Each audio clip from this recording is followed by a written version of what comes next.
दूल्हे की तलाश। मुकेरा गांव में जब किसी की शादी होती है तो वहाँ के लोग खुश होने की बजाय डरने लगते हैं।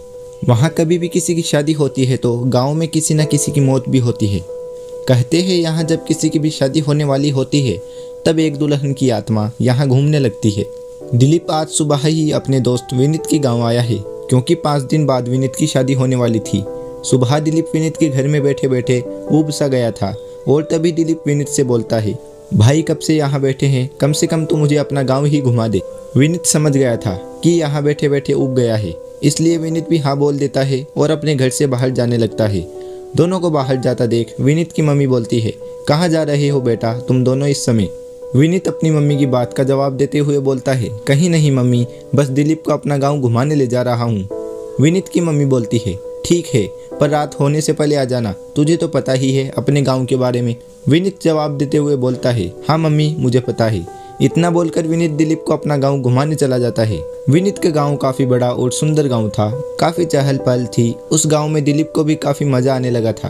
तभी विनीत को फोन में उसकी मम्मी का फोन आया। विनीत दिलीप से बोलता है, यार तू घूम, मुझे कुछ काम है, मैं घर जा रहा हूँ और तुम भी रात होने से पहले घर आ जाना। दिलीप हाँ में अपना सिर हिलाता है और आगे बढ़ जाता है। दिलीप गांव घूमते हुए काफी आगे निकल आया था और अब थोड़ा थोड़ा अंधेरा होने लगा था। अब दिलीप भी घर जाने को चलता है पर वो रास्ता भूल गया था।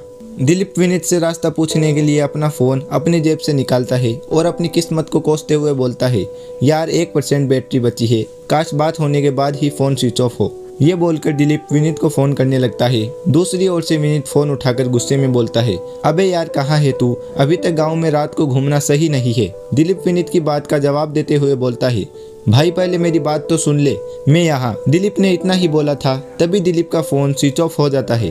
दिलीप फिर आगे जाने लगता है और सोचता है, कहीं से अभी रास्ता पूछ लूंगा। यही सोचते हुए दिलीप आगे तो बढ़े जा रहा था पर उसे कोई नहीं दिखता। दिलीप को यह देखकर बड़ी हैरानी होती है क्योंकि अभी थोड़ी देर पहले ही इस गांव में काफ़ी चहल पहल थी पर अब पूरे गांव में सन्नाटा सा छा गया था। अब दूर दूर तक कोई नज़र नहीं आ रहा था।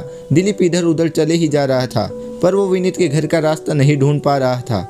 रास्ता ढूंढते हुए दिलीप को अब लगभग 2-3 घंटे हो गए थे। दिलीप भी अब थक सा गया था। तभी उसकी नज़र उसके सामने एक लड़की खड़ी थी जिसने दुल्हन के जैसे कपड़े और वो उसे देखकर मुस्कुरा रही थी। वो लड़की दिलीप के पास आकर बोलती है, आ गए आप, अब मेरे साथ चलिए। इतना बोलकर वो लड़की दिलीप को अपने साथ ले जाने लगती है। दिलीप कुछ समझ नहीं पा रहा था, वो बस एक बुत बना उसके साथ चले जा रहा था।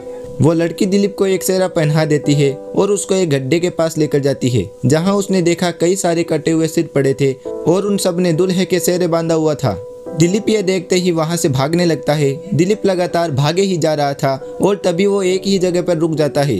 वो इसलिए रुका था क्योंकि उसके सामने बिना सर वाले लोग खड़े थे और उन सब ने दूल्हे के कपड़े पहने थे। वो वही लोग थे जिनके सर उस गड्ढे में पड़े थे।